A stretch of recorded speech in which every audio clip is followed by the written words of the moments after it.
So I had to shuffle around some stores, and off to your left here we have 37 of the straightest, prettiest 2x4s I could possibly find. When it comes right down to it, it's kiln dried, heat treated. This is actually some pretty decent stuff. That is what we're going to be making our D3328 or 3 1/4 inch colonial casing on. While I was out, I managed to get a little bit of stuff.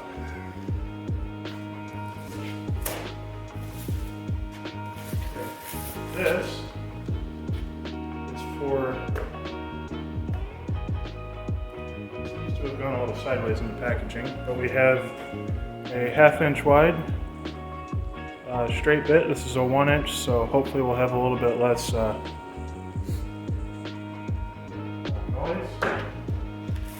That is for the trailer tomorrow, because I cooked my 1/2 inch shank 1 1/2 inch by 1/2 inch bit.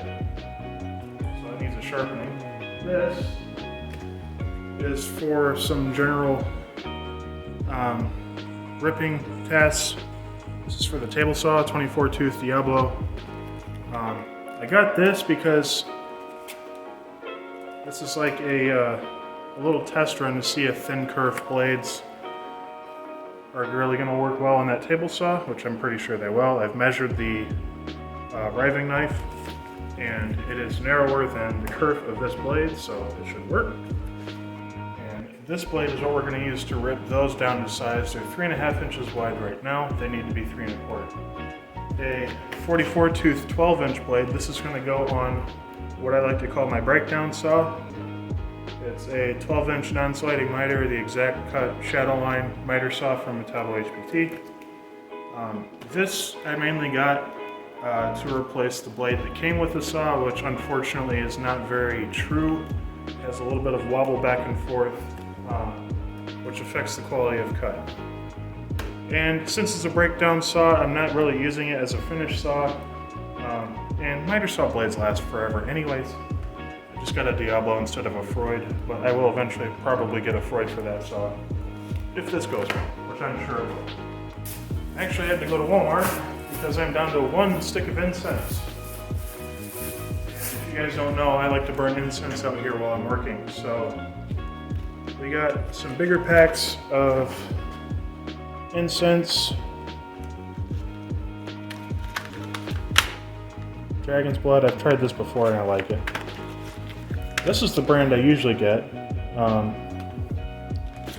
Let's see what rain smells like, even though I know. And we have some myrrh incense, so this is going over on the workbench.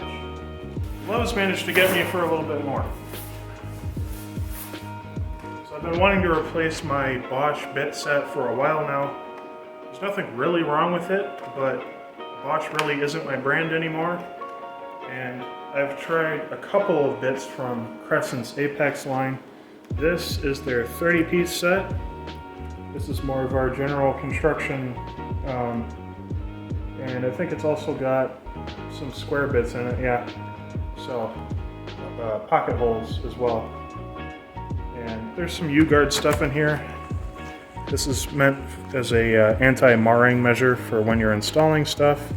We got a 1/4 inch hex and a 5/16 hex, as well as a isolated bit holder and 2 different varieties of Phillips. We've got some longer Phillips 2s, which will be nice for drywall, some T25s, some square 2s, and then some assorted smaller bits up here. Both of these bit sets were on sale, that's why I got 2 of them. The 30-piece, I believe, I actually got for $10 or $8, something like that, which is really good for a nice quality bit set. And this is the 37-piece. This is more of a general purpose kind of deal. Each of these kits have a lot of the same things in them, but since I have 2 impacts, I can throw together 2 kits depending on what I'm doing. And I still have my Bosch bit set, so the Bosch one can stay here. And I got another chalk line This one is going to be red. For those of you who don't know, the color of chalk determines what level of permanence it is. I already have one of these chalk lines that has blue in it. Blue is like a less permanent kind of deal. Red is their most permanent. So this is meant more for striking lines on OSB and on floors where if it gets walked on, big deal. It won't get blown away. This is kind of an odd one for me. This is a Vaughan magnetic tack hammer. I have a drawer behind the combination center, or sander, that has some steel tacks in it, at least I hope they're steel. And I can use this to make trivets. It was $10, so. Pneumatic related things. 4-ounce bottle of air tool oil. This will last me a very long time. And I don't have any short pin nails, so I got some 1/2-inch pin nails. Made a trip to Harbor Freight, my evil nemesis of a store, but I don't ever get anything super important. But I got 4 sets of these 4-packs of floor mats that are going to go, some are going to go here right next to the planer, some are going to go behind the table saw, and I'll probably throw some behind that miter saw. And if I have any left over, I'll throw some behind the breakdown saw, but I don't use the breakdown saw a whole lot. These were $10 a pack, and I've needed anti-fatigue mats for a long time.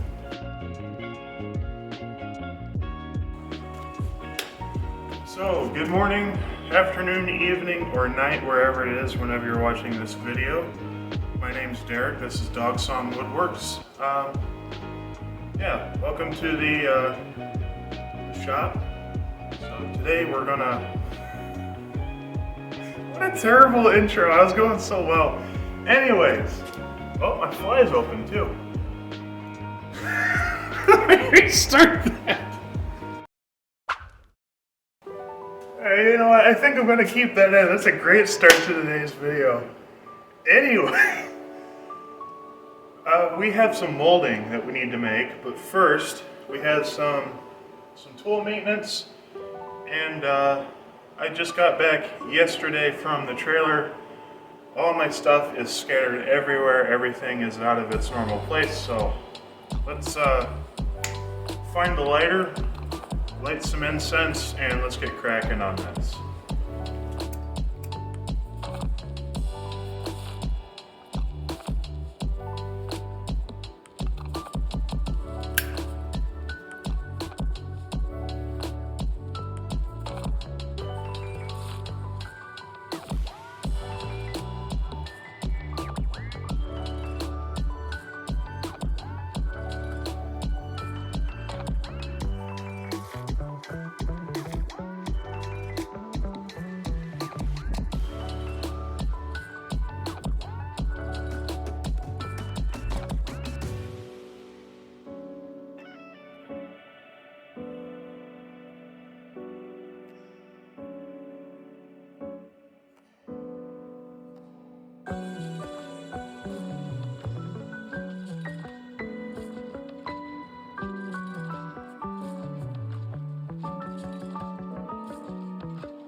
So, I don't know about you guys, but this is going to be a busy week for me. I've got all this trim that has to be run through the table saw and the planer.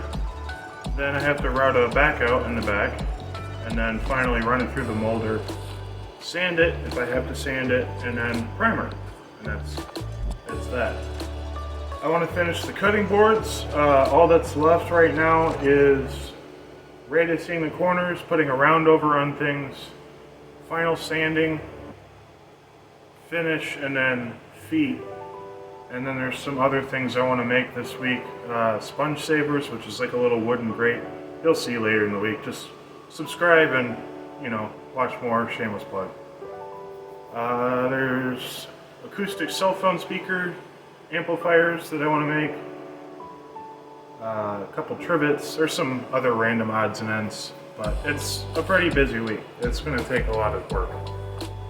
This whole website, getting it up and going thing is taking quite a bit more time and effort than I really would have imagined. And the funny thing is, I haven't even started the website yet. I have to make the product to put it on the website first.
Okay, so here's our setup.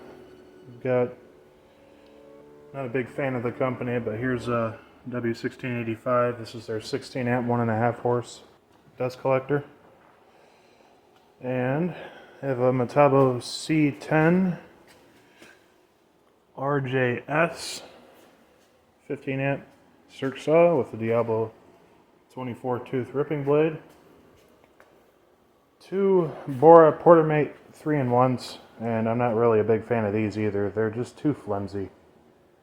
They're not very well made, but they're what I got.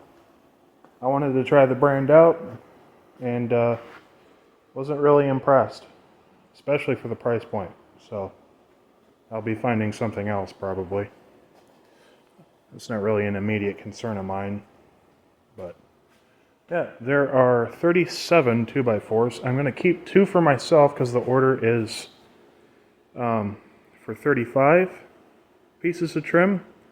I just bought 2 extra as in case I had a board go through the planer or with a molding knife and it just randomly chip out. That just happens sometimes.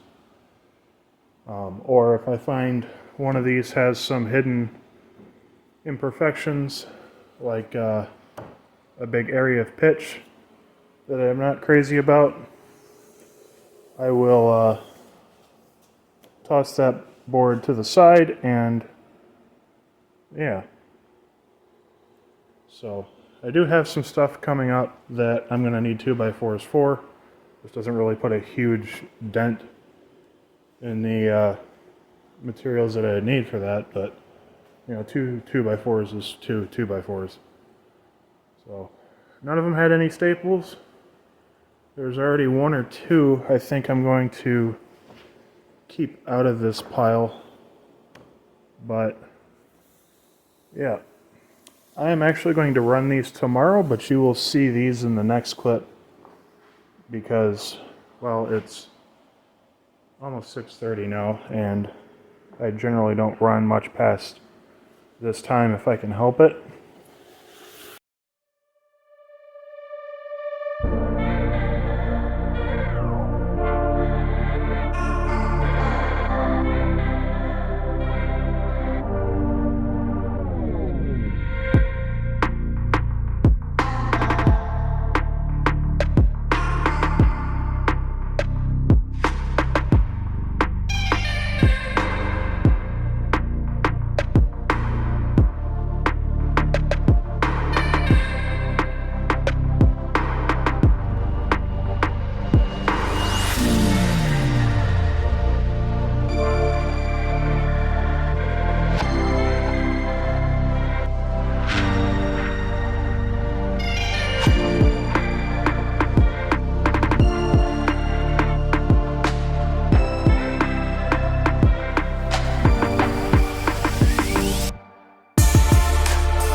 So we are 2 coats of shellac, 1 coat of water-based poly, and 1 coat of shellac-based primer in. They all need a second coat, and this is by far the worst one. This is a lot of what I've been dealing with. This is kind of an outlier, I don't know if you can see that, but because the knives were so dull, I ended up with a lot of gouging and tear out. And this is by far the most offensive example of that. But because it's so cold in the shop, the primer isn't drying enough for me to just be able to sand it. And the customer has to pick it up tomorrow. So what I'm going to have to do is tell them that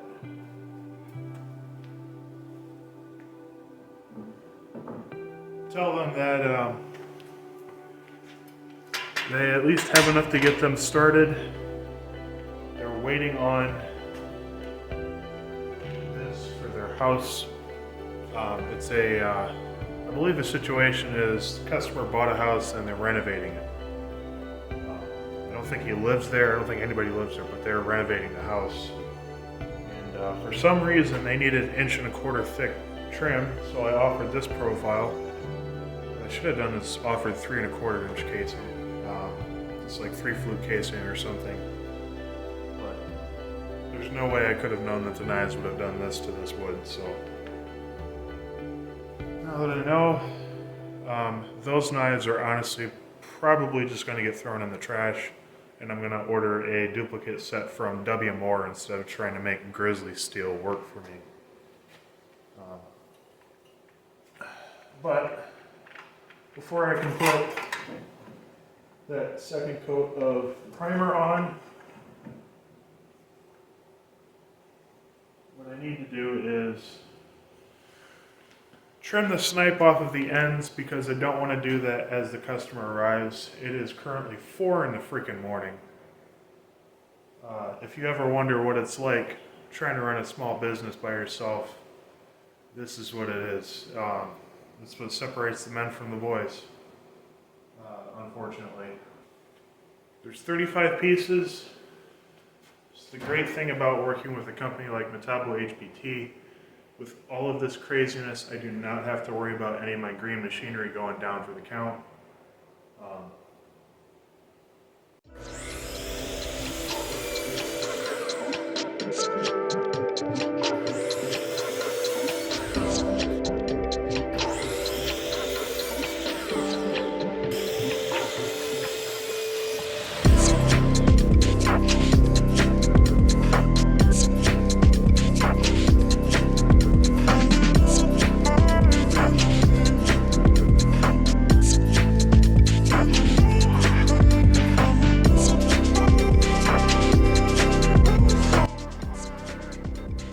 Well, I did not get very far, and I don't even think it's perfectionism at this point. It's just I'm seeing a lot of things that would not be, in my experience, covered up by both another coat of primer and then a coat of paint. Even little stuff like that knot and that little bit of, I'm not sure that that's tear out. I think that's a defect. But it's stuff that's going to prevent me from both being able to maintain my sanity into the early hours of the morning, and this is a first-time customer. As much as I hate to do it to them, but I would rather the order be delayed until next Monday as opposed to giving them a flawed product. And I've gone through 5 of them so far, and I've gotten one that I would be happy with sending along the way with one more coat of primer. So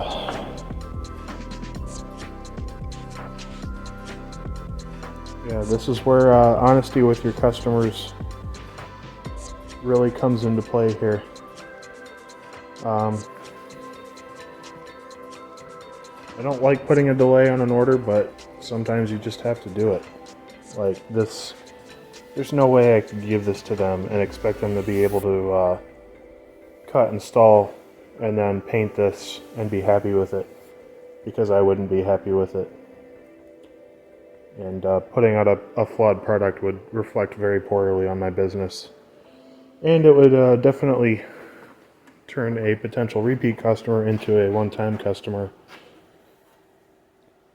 And just being honest here, if I got something like this out of an order from a first time, I would ask for my money back.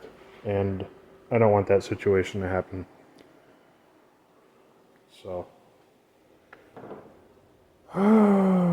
once again, the realities of a small business.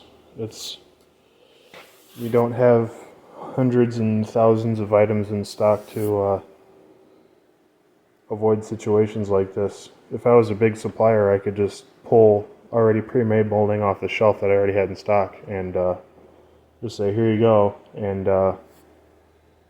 rework this in my own time. But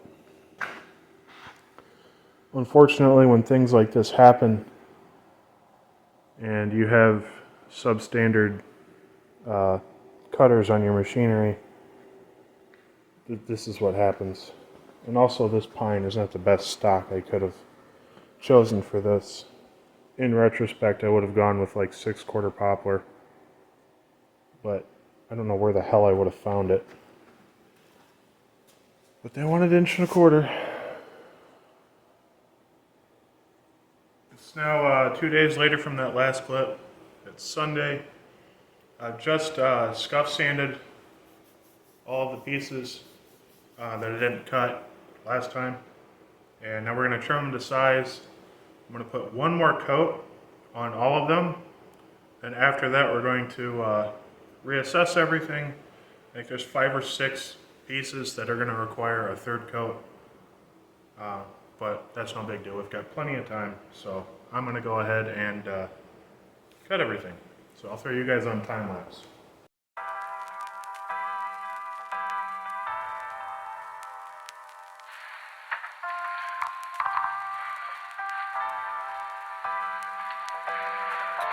So comfortable with you. I feel like